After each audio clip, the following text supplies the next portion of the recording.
Amigos de Mariavisión, un gusto estar con ustedes y con esta compañía tan especial, con el padre Eduardo Chávez. Él es el postulador de la causa de canonización de San Juan Diego, canónigo de la Basílica de Nuestra Señora de Guadalupe en la Ciudad de México, y que ahora pues nos ha hecho el favor de reunirse con nosotros aquí para todos ustedes en Latinoamérica y también en España. Padre, muchísimas gracias. No, al contrario, el agradecido soy yo. Me da muchísimo gusto estar aquí, hablar con ustedes, comentar cosas de Nuestra Señora de Guadalupe maravillosas. Que Dios los bendiga. Padre, vamos a un poquito a la historia. Antes de la venida de los españoles, con la conquista, con la evangelización también, existían culturas, civilizaciones en estas tierras, en esta región de América, en México en particular. Todos conocemos los aztecas, hablamos de los aztecas, su gran fama. A nivel espiritual, Padre, ¿cuál era la situación del pueblo, sobre todo azteca, o de los pueblos del centro de México previa a la llegada de los españoles? Cuando llegan los aztecas a la náhuac, al centro de lo que conocemos de la meseta pues central, ya estaba todo ocupado. Hay que distinguir entre lo difícil, porque son tantas mentalidades, tantos pueblos, pero hay que distinguir por lo menos dos importantes para el acontecimiento guadalupano. Uno es la mentalidad tolteca. La mentalidad tolteca es la que domina en todo el Valle de la Náhuac, una mentalidad realmente maravillosa. Llegan a un cúmulo de sabiduría impresionante, siempre visto desde una óptica de filosofía religiosa, es decir, lo que la mente humana pudiera llegar en relación a Dios. Hay que comprender que siempre toda civilización significa el responder las preguntas más importantes de todo ser humano. ¿Quién soy yo? ¿De dónde vengo? ¿Hacia dónde voy? ¿Qué es este mundo? ¿Quiénes son los demás que me rodean? ¿Y cuál es mi relación con el trascendente, con Dios? Ellos habían llegado a responder coherentemente todas estas preguntas y, como vuelvo a repetir, con una filosofía religiosa, ellos entendían que había un solo Dios. Esta mentalidad tolteca llega al máximo de su esplendor en Texcoco con el rey Netzahualcóyotl, que llega a mencionar a este único Dios desconocido, Tloquenahuaque. Y entonces le dice: tú, Tloquenahuaque, ¿cómo quisiera cantar tus flores? Tloquenahuaque no es un nombre de un ídolo, sino es la característica del único Dios vivo y verdadero. Esta es la mentalidad tolteca. Otro tipo de mentalidad es la azteca. Los aztecas vienen después, absorben en su cultura la cultura tolteca, pero ellos en materia religiosa son distintos. Ellos creen en muchos dioses y el principal es Huitzilopochtli. Ellos creen en los sacrificios humanos. Ellos creen que la raíz más importante en el ser humano es el corazón y la sangre, y que con el corazón y la sangre ellos deben de alimentar, nutrir a estos dioses, sobre todo el dios Sol, para que el dios Sol pudiera combatir a la luna, a las estrellas, y pudiera hacer este ciclo de vida. Asimismo, daban sacrificios humanos a Tlaloc para que hubiera lluvia, etc. Son dos mentalidades distintas, en cierta forma. A nivel educación, a nivel cultural, se asemejan. Como vuelvo a repetir, los aztecas absorben la cultura tolteca, pero a nivel religioso, a nivel mentalidad religiosa con respecto al trascendente, con respecto a Dios, ahí sí hay una gran diferencia, porque los toltecas creen en un solo Dios, mientras que los aztecas creen en muchos dioses y el principal Huitzilopochtli. De los toltecas, Padre, tenemos el legado de Quetzalcóatl. Sí. Y los aztecas, entiendo, tienen esta revolución que los lleva a llevar las guerras floridas para buscar prisioneros para los sacrificios a raíz de Tlacaelel o de estos líderes que les han cambiado la mentalidad. Ahora, este es el contexto que imperaba antes de la llegada, antes de que los españoles toquen México. Es decir, los sacrificios humanos existían, producto de esta mentalidad que usted nos ha descrito ahora. ¿Cuál fue la reacción de estos primeros españoles al encontrarse con esto? ¿Lo han visto como algo natural de su religión? ¿Lo han visto como una cuestión demoníaca? ¿Lo han visto como algo que hay que erradicar de raíz o algo con lo que se puede lidiar poco a poco. ¿Cuál fue la reacción inicial? Bueno, empiezo con el inicio de tu pregunta, que es muy interesante, ya que si bien estamos describiendo cómo tenían esta mentalidad antes de la llegada de los españoles, de los evangelizadores, y lo estamos viendo de una manera muy sencilla, muy breve, por supuesto, pero si se fijan, es una mentalidad muy actual. Esta mentalidad de que es un solo Dios, pero es un Dios alejado de mí, decían los toltecas. Tú, Tloquenahuaque, cómo quisiera cantar tus flores, dice Netzahualcóyotl, cómo quisiera ser o estar en tu verdad, eso es lo que quiere decir, porque hay que recordar que flor y canto para los indígenas era la verdad. Sí. Tú, Tloquenahuaque, Dios omnipotente, el único Dios vivo y verdadero, y dicen los toltecas a través de Netzahualcóyotl, pero tú, Tloquenahuaque, te burlas de mí, te burlas de los seres humanos, te ríes de nosotros, porque nosotros advertimos en nuestro ser la enfermedad, la ancianidad y la muerte. Tú, Tloquenahuaque, eres el único Dios, pero estás alejado de mí, te burlas de mí. Eso dice, en síntesis, Netzahualcóyotl. Y efectivamente, se parece muchísimo a la mentalidad actual de nuestra época. Hay gente que cree en un Dios, ¿ok?, pero un Dios alejado. Incluso se atreven a decir, ¿cómo Dios no interviene? ¿Por qué no hace nada en esta situación de enfermedad, de muerte, de ancianidad? ¿Por qué Dios no hace nada? Esta mentalidad, que vuelvo a repetir, es una filosofía religiosa. La mente puede llegar hasta ahí. Hasta ahí llegaron los tlamatinime, es decir, los sabios, con Netzahualcóyotl a la cabeza. Es una mentalidad muy actual, a pesar de que lo estamos viendo antes de la llegada de los evangelizadores. La mentalidad también de los aztecas es muy actual, ¿verdad? Los ídolos no será Huitzilopochtli, Tlaloc, en fin, Tezcatlipoca. Los ídolos no se llamarán así.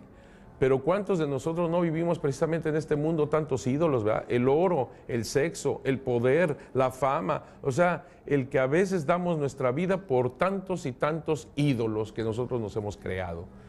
Si se fijan, la mentalidad de uno de otro es muy actual. Empezando por ahí. Los misioneros que venían de una situación muy importante, muy especial allá en la península ibérica, en el centro estaba toda esta revolución de Lutero, los protestantes, se habían dividido tanto la Europa central, mientras que ellos habían estado luchando por la reconquista de su territorio desde el año 722. Los árabes habían entrado a su territorio en el año 711 y con Don Pelayo en Asturias, en la parte de Covadonga, iniciaron la reconquista misma que concluye en 1492, precisamente el año del descubrimiento de América. Entonces es muy interesante porque ellos vienen con otra mentalidad de que gracias a Jesucristo nuestro Señor, gracias a la Iglesia Católica, ellos lograron reconquistar su territorio. De la reconquista pasan a la conquista. Y sobre todo en la mentalidad religiosa de los españoles, tenían muy en mente lo que dice el Evangelio: vayan por todo el mundo y bauticen en el nombre del Padre, del Hijo, del Espíritu Santo. Efectivamente, muchos de los españoles conquistaron a fuerza de esos ídolos, del oro, del poder, de la fama, pero los misioneros venían con una forma espiritual realmente convencidos de la verdad de Jesucristo nuestro Señor. Y ellos, cuando ven los sacrificios humanos, que quiero decirlo aquí como un paréntesis, nosotros hubiéramos actuado igual. Es decir, nosotros si viéramos en nuestros días un sacrificio semejante donde ponen a un pobre señor, unos sacerdotes indígenas agarrándolo de las piernas, de los brazos, y otro agarrando un cuchillo y clavándoselo en el pecho y sacándole el corazón y la sangre, estoy seguro que cualquiera de nosotros en este momento diríamos: esto es terrible, esto es satánico, esto es del diablo, esto es espantoso. Actualmente, imagínense ustedes, misioneros del siglo XVI, por supuesto que decían: esto es de Satanás, esto es terrible. Y nosotros, como buenos apóstoles de Dios, vamos a liberar a estos pobres indígenas, el alma de estos pobres indígenas, de las garras de Satanás, de la garra del demonio. Así actuaron los misioneros. Por eso también quiero aclarar, ellos comenzaron pues esta batalla cósmica, divina, que sería muy injusto decir esos frailes que destruyeron los templos, destruyeron códices, destruyeron estatuas. Señores, ellos venían en el plan de liberar a estos pobres indígenas y combatir a Satanás, que veían estos sacrificios humanos, veían estas estatuas, veían estos ídolos. Por supuesto, para ellos no hay otro, es Satanás, es el diablo que hay que combatir.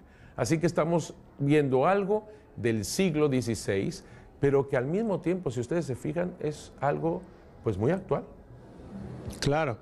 Ahora, me ha gustado muchísimo la forma en que nos ha planteado este contexto en el cual se encuentran estas dos culturas, la cultura del español, que viene con este ímpetu renovado, producto de la situación que nos ha descrito, y el nativo de América, mexicano, si podemos decir así, que vivía esto. De lo poco que podemos leer o de lo mucho, sabemos que los primeros esfuerzos de evangelización costaron mucho trabajo. Eran arduos, para empezar por la situación, no existía ni por mucho la infraestructura que existe hoy de comunicaciones, todo esto. Los primeros esfuerzos costaron mucho y daban frutos a pasos muy lentos. Y es en este momento donde empieza en lo que actualmente es la Ciudad de México, Tenochtitlan, después de la caída de México-Tenochtitlan, viene este periodo que yo lo escuché a usted alguna vez, que quiero que nos hable un poco, de cómo le podemos decir, una debacle moral de algunos de los conquistadores, que llega a poner en peligro todos los esfuerzos evangelizadores. ¿Cómo era esta situación justo antes de las apariciones? Esa es una pregunta muy, muy importante, porque la Virgen de Guadalupe tiene una razón de esta aparición, tiene una razón de ser. Y quiero decirlo de una manera más exacta. Es la intervención de Dios mismo por medio de su Madre Santísima, Santa María de Guadalupe. No es una aparición solamente, no es un encuentro con María solamente, sino que es un encuentro del mismo Dios a través de su Madre, a través de María. Yo no estoy diciendo con esto que Santa María de Guadalupe sea Dios, que quede claro, sino que ella es una mujer encinta, es una mujer embarazada que trae a Jesucristo nuestro Señor en su inmaculado vientre. Por eso no es solamente un encuentro con María, sino es un encuentro con el mismo Jesús que se encuentra ahí en su inmaculado vientre. Pues no solamente es la conquista, que de por sí ya tiene lo suyo, y hay que recordar, no hay que ser tan simples, hay que recordar que no fue una batalla entre españoles e indígenas, es mucho más complejo. Son indígenas junto con españoles que van en contra de lo que era lo llamado Imperio Azteca, que además no es realmente un imperio, pero bueno, es un poquito complejo, no es tan sencillo. De por sí la conquista, pero además la muerte por la viruela.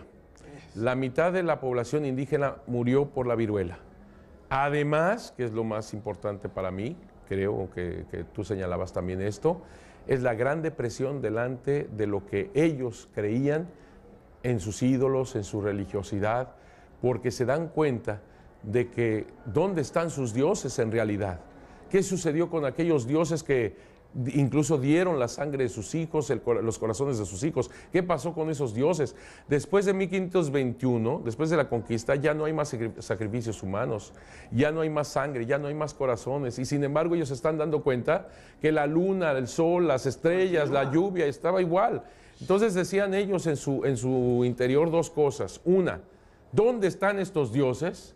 Nosotros habíamos ofrecido incluso a nuestros hijos para que hubiera lluvia, y estamos viendo que el ciclo de la lluvia, con o sin sangre, con o sin corazones, con o sin niños, porque sacrificaban niños al dios Tlaloc.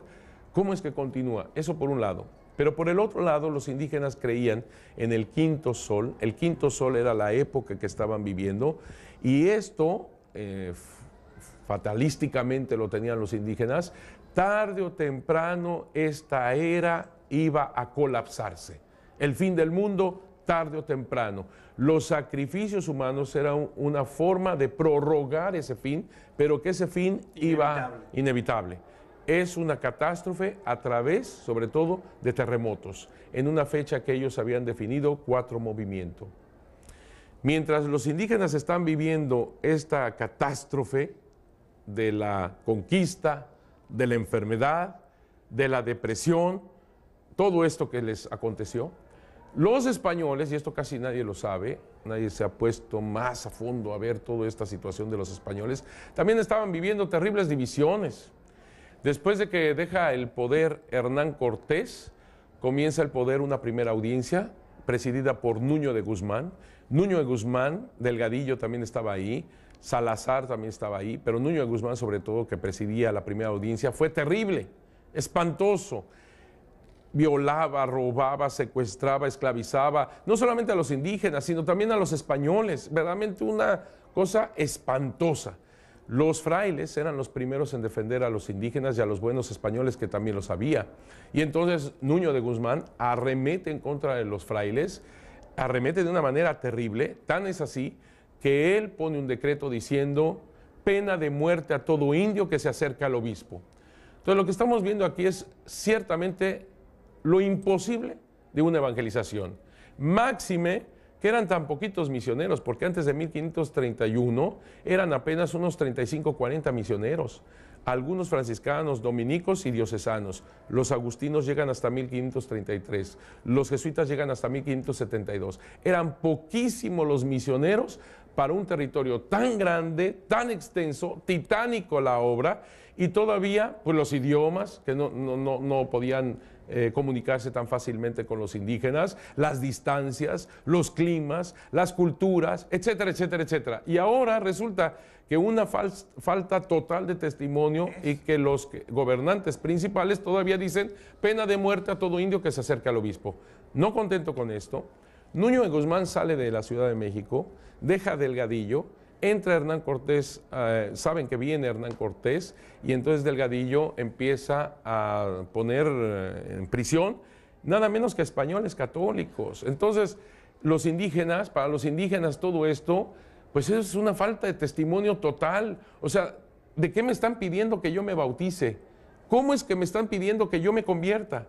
Cuando estoy viendo que los mismos españoles ni siquiera saben respetar a sus ministros, a sus sacerdotes, y que se están golpeando entre sí. A tal punto llega la cosa que Delgadillo toma prisioneros a 2 españoles, estamos hablando de católicos españoles contra católicos españoles. Llega a tomar a 2 amigos de Hernán Cortés, a uno lo destaza, a otro lo despelleja. Cuando el Fray Juan de Zumárraga, los franciscanos tratan de liberar a estos pobres españoles, resulta que son los del gobierno civil quienes maltratan y golpean a los frailes. ¿En qué año estamos hablando más o menos? 1529. Y toma una lanza Delgadillo y se la avienta al obispo Fray Juan de Zumárraga, queriéndolo asesinar. El testimonio estaba verdaderamente por los suelos, ¿verdad? ¿Cómo es posible que me están hablando de Jesucristo, me están hablando de su Dios y Señor, y estoy viendo lo que estoy viendo? Pues todavía más. Ante esta agresión, Fray Juan de Zumárraga no le quedó otra, sino de excomulgar a los miembros de la primera audiencia y lanzar el entredicho a la Ciudad de México. Entonces, Fray Juan de Zumárraga dijo así a los sacerdotes de la Ciudad de México: sacerdotes de la Ciudad de México, desnuden los altares, consuman el Santísimo, nos largamos de esta Ciudad de México, que esta Ciudad de México se quede sin Dios. Todos los frailes se fueron a Texcoco. Explíquenos brevísimamente qué es un entredicho. El decir simplemente que no hay más sacramentos, no hay más iglesia, no hay más Dios en esta región. Es cuando una situación está tan desesperada que el obispo o la autoridad eclesiástica dice: no hay más que hacer. Sí, y además hay que darse cuenta que quien dice esto, quien lanza el entredicho, nada menos que es el pastor de esta iglesia. Y entonces es cuando usted dice: esta es una respuesta entonces de Dios. ¿Será una respuesta a la petición del obispo? ¿O al clamor del obispo? El obispo hace una carta con todo este informe, se la da a unos franciscanos para que la hagan llegar al rey. Estos franciscanos van hacia el Pánuco, obviamente la primera audiencia los persigue, le quitan el informe, o sea que se enteran de lo que Fray Juan de Zumárraga pretende informar a la corona. Allá en la corona, en España, eran informados más bien por parte de la primera audiencia, entonces ya sabríamos qué informes daban en contra de los frailes, ¿verdad? Y sobre todo del obispo. Pero el obispo, Fray Juan de Zumárraga, no se quedó con los brazos cruzados. Hizo otra vez todo el informe y a pie se fue a Veracruz a ver cómo podía hacer llegar esto al rey. de esas diosidencias que llega a Veracruz un paisano suyo, vasco, y entre sí hablan en vasco. Recordemos que Fray Juan de Zumárraga habla vasco y no habla muy bien español. Entonces habla vasco, es interesantísimo. ¿Por qué? Porque son los mismos españoles, el fraile y el obispo y este navegante, que no quieren que los demás españoles se enteren, no los indígenas, no, sino son entre los mismos españoles que no se enteren lo que va a pasar. Y entonces ellos, verdaderamente de película, ellos toman el informe, lo ponen en una torta de cera por el agua, ponen esta torta de cera y en medio del informe en un barril, le ponen brea y la ponen flotando con un lazo al barco. Claro, los de la primera audiencia que habían estado siguiendo a Fray Juan de Zumárraga entran al barco porque dicen, el obispo no vino a Veracruz nada más a pasear, ¿verdad? No vino por pescado. Sí, seguramente hay alguna cosa aquí que manda a la corona. No encuentran nada porque estaba flotando en el mar el informe. Ya en alta mar lo recogen y es así como le llega el informe a las manos del rey. En ese informe precisamente es donde Fray Juan de Zumárraga le dice al rey con unas palabras que para mí exactamente es lo que evoca la intervención, es lo que llama, es lo que convoca, es lo que pide la intervención de Dios en el mundo. Así lo dice: si Dios no provee con remedio de su mano, está la tierra en punto de perderse totalmente. Para acabar todavía esta situación, para todavía redondearla, resulta que en 1530 hay 3 terremotos, mientras que los indígenas estaban esperando el 4 movimiento, terremotos, el 5.º sol se va a destruir.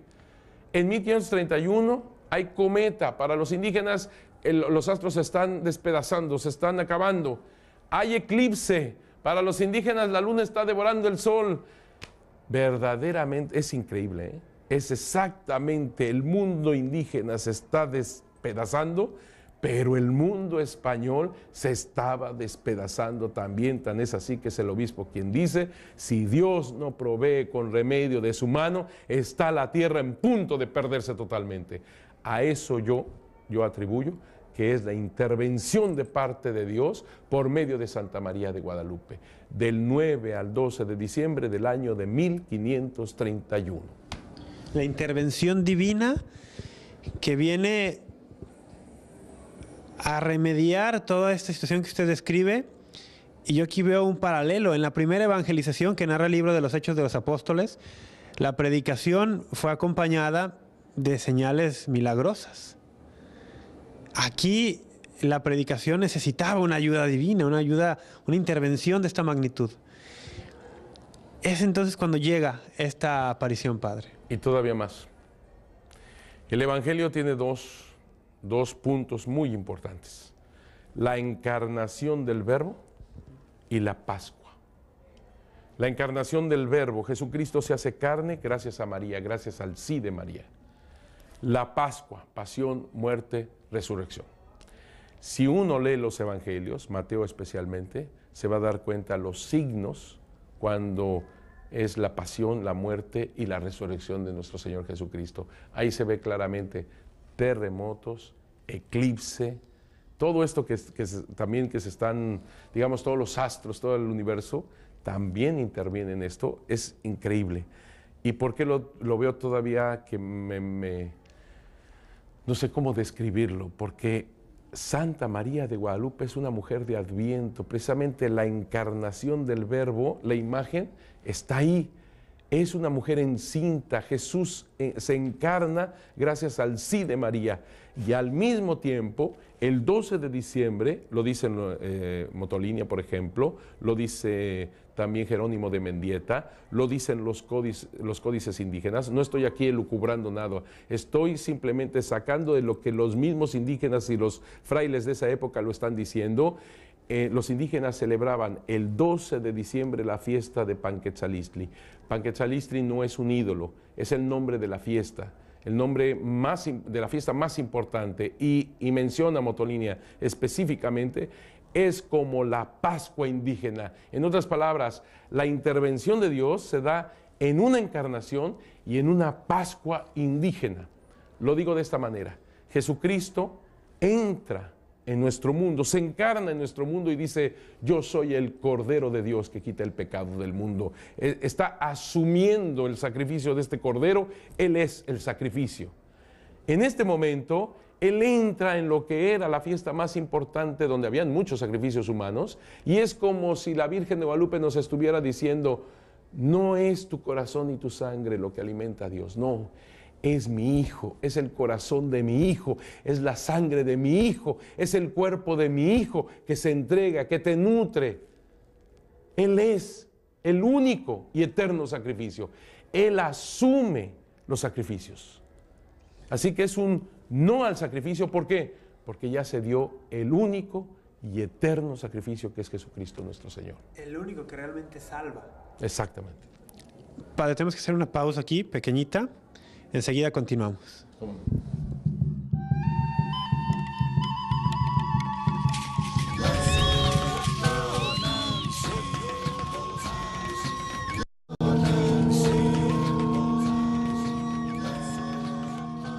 Estamos de regreso. Padre Eduardo, entonces, vayamos en sí ahora a lo que es la aparición, ya propiamente. Esto es muy importante porque en esa intervención que Dios hace a través de Guadalupe, Guadalupe no es una aparición más. No. Hay que recordar que las apariciones aprobadas es Fátima, Lourdes, Guadalupe. Esto no quita ninguna otra aparición que pudiera darse, no estamos en ese punto. Pero las aprobadas por la Santa Sede es Fátima, Lourdes, Guadalupe. Pero Guadalupe no es una aparición solamente. Guadalupe es la intervención del mismo Dios. Es Dios mismo quien viene a encontrarse con nosotros a través de Guadalupe. Y fíjate nada más, con todo lo que está en su entorno, ¿a qué me refiero? Que es exactamente el 8 de diciembre, la Inmaculada Concepción. Entonces ella, o él, a través de Guadalupe interviene el 9, que es en la octava de la Inmaculada Concepción. Estamos en ese ambiente. Estamos en un ambiente, desde la óptica española, también de Adviento, ¿verdad? Lo estamos diciendo, una mujer embarazada donde Jesús está en su ser. Es una mujer de espera, es una esperanza, es Adviento. Y al mismo tiempo, el 12 de diciembre, solsticio de invierno, la luz comienza a vencer las tinieblas. Al mismo tiempo, los indígenas en 1531, lean Miguel León Portilla, el doctor especialista en toda esta mentalidad indígena. 1531 para los indígenas es hacia la casa de la luz, rumbo de la casa de la luz, rumbo de la casa de la sabiduría. O sea, eso quiere decir 1531. Y todavía más, en solsticio de invierno es el fuego nuevo, precisamente lo que nosotros celebramos en Pascua.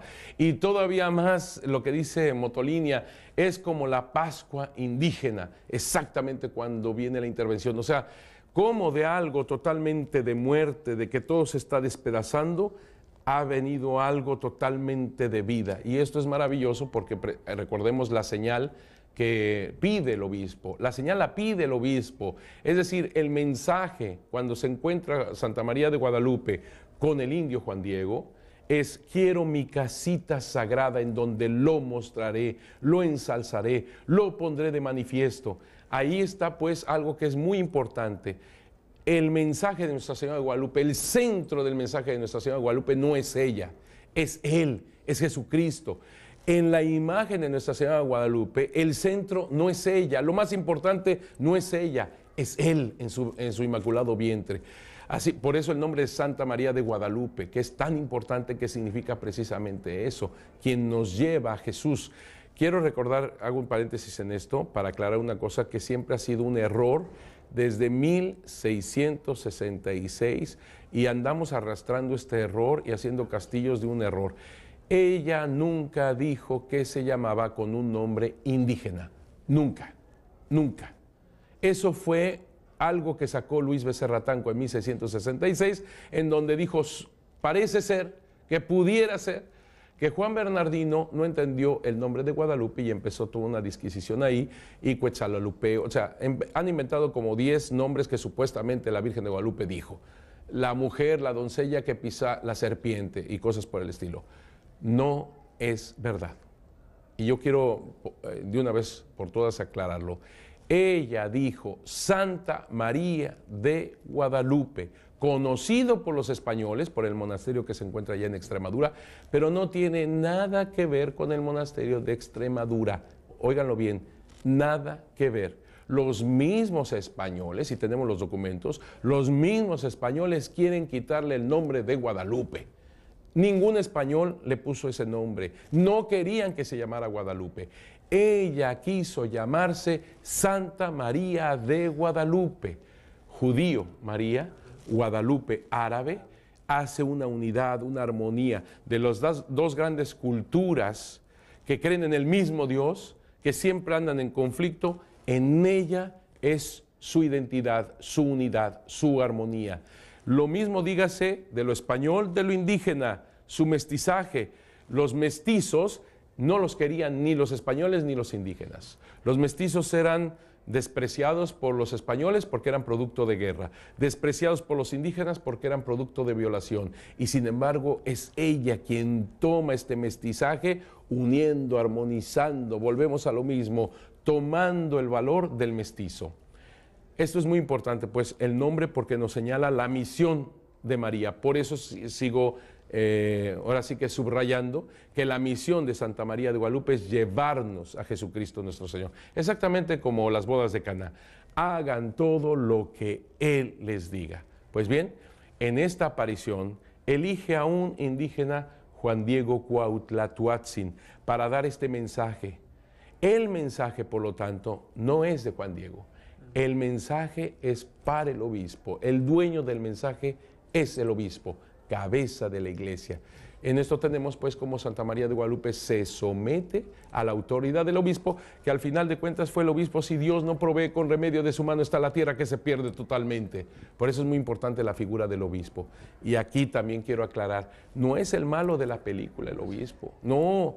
Él sensatamente, pastoralmente atiende a Juan Diego, pero es lógico que en un primer momento pues no cree que le esté hablando la Virgen. O sea, es algo que nosotros reaccionaríamos igual. Sentido común. Sentido común, además responsabilidad pastoral.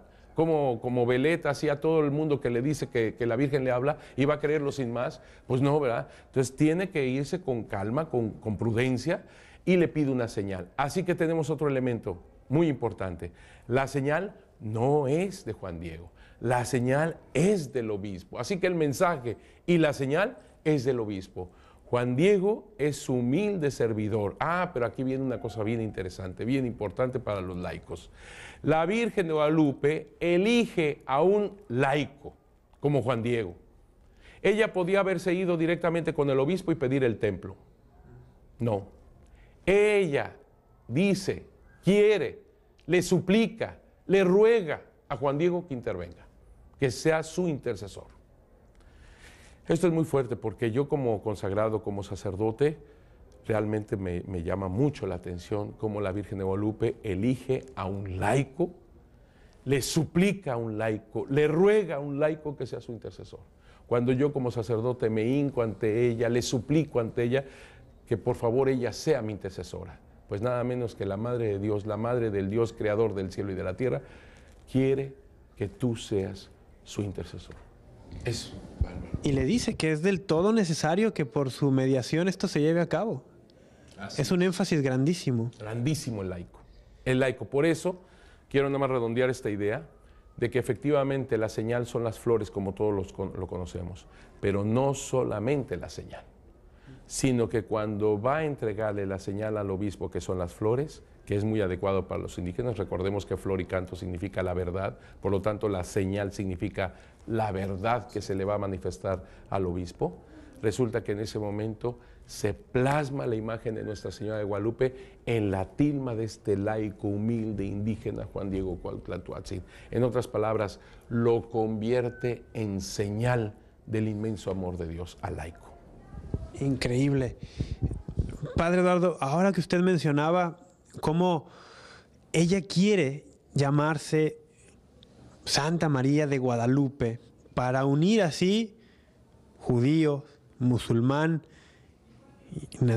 español, indígena, y yo pensaba dentro de mí, la única forma que existe para crear un solo pueblo de todas estas razas tan distintas, con todos sus choques, con todo esto, es un pueblo eucarístico. Perfecto, es verdad. Y ella nos trae la Eucaristía. Claro, porque precisamente no son tus corazones y tu sangre. Exacto. Es mi hijo, ese hijo que lleva ahí en su inmaculado vientre. Ella es, como dice Benedicto XVI, el Papa, ella es el arca viviente de la alianza. Ella es el sagrario inmaculado donde está Jesús vivo. Tú lo dijiste muy bien y por eso todo es verdaderamente coherente. Ella pide una casita sagrada. Esto es muy interesante porque para los indígenas, cuando se hacía una civilización, primero se tenía que construir el templo.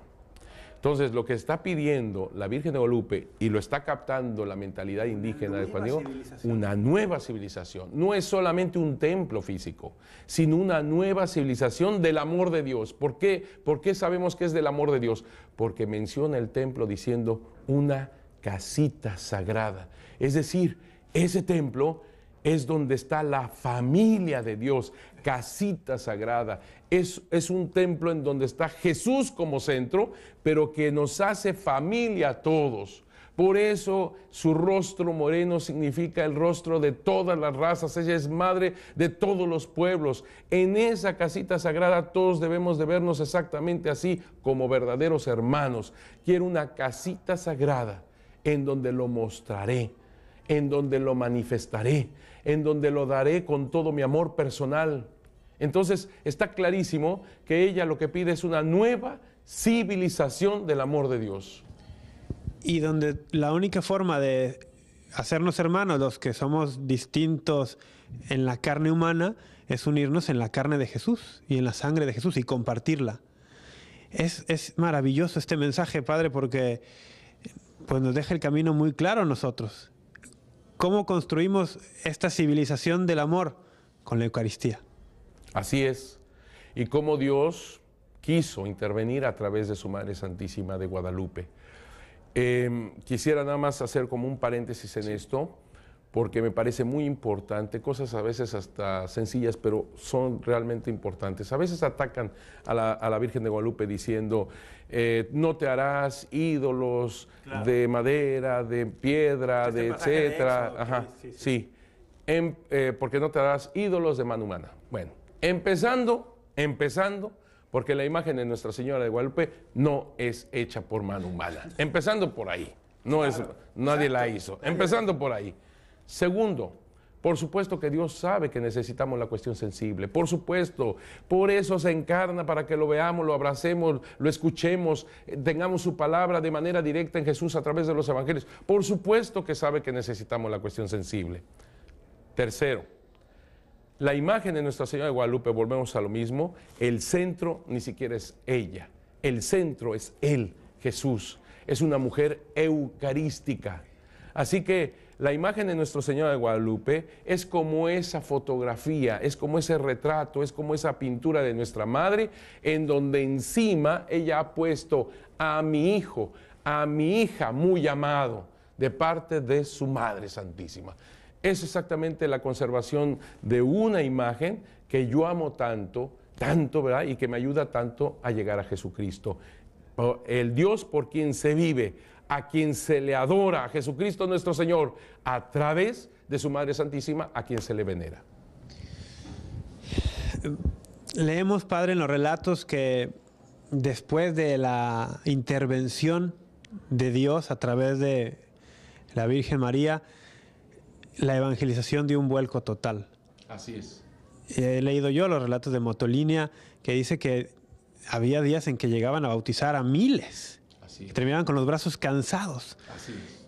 Producto de esto. Así es, porque lo decíamos, antes de 1531, prácticamente imposible, con todo lo que pasó en la conquista, con la enfermedad, con la depresión, los indígenas estaban verdaderamente en el colapso, los buenos frailes que querían pues salvar a los indígenas habían destruido sus templos y hay que recordar lo que significa el templo para los indígenas. Y por el otro lado, los malos testimonios de los españoles al punto de que intentaban asesinar a los misioneros y a su propio obispo. O sea, imposible. Y sin embargo, después de 1531, millones se convirtieron. En 5 años, lo dice Motolinia, en 5 años, 5 millones. En 7, 8 años, 9 millones. Y están los relatos, como tú muy bien dices, de Jerónimo de Mendieta, del mismo Motolinia, como dice que se cansaban. Hay una carta de Fray Juan de Zumárraga, el mismo que escribió aquella carta, aquel informe al rey en 1529, donde le dice, si Dios no provee con remedio de su mano, está la tierra en punto de perderse totalmente.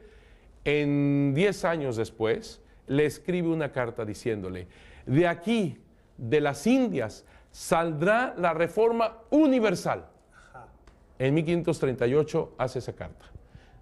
O sea, apenas casi 10 años después, hace esa carta. Y 10 años después, en 1548, a 5 días antes de morir, hace una carta al mismo rey, donde le dice que fueron 400,000 indígenas a quienes le dio la confirmación. 400,000 indígenas, a lo cual atribuyen mi muerte, y yo la tengo por vida, y muy contento salgo de ella. Increíble. Padre, estamos hablando que debe ser las conversiones en masa más grandes de la historia. No hay precedentes. No hay precedentes. No hay precedentes.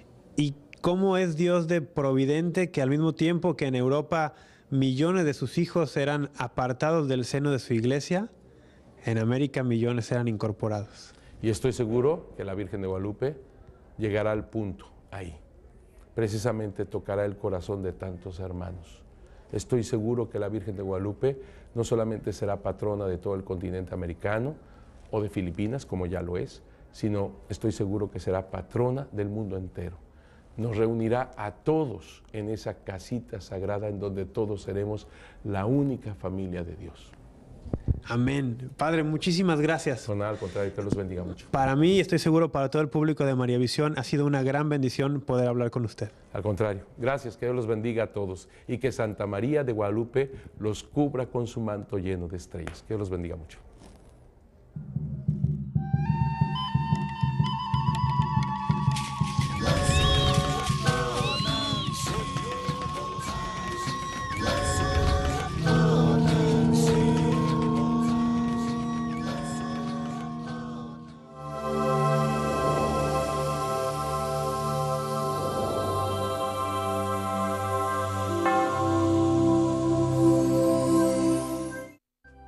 Si usted desea una copia de este programa, por favor contáctenos a los siguientes teléfonos.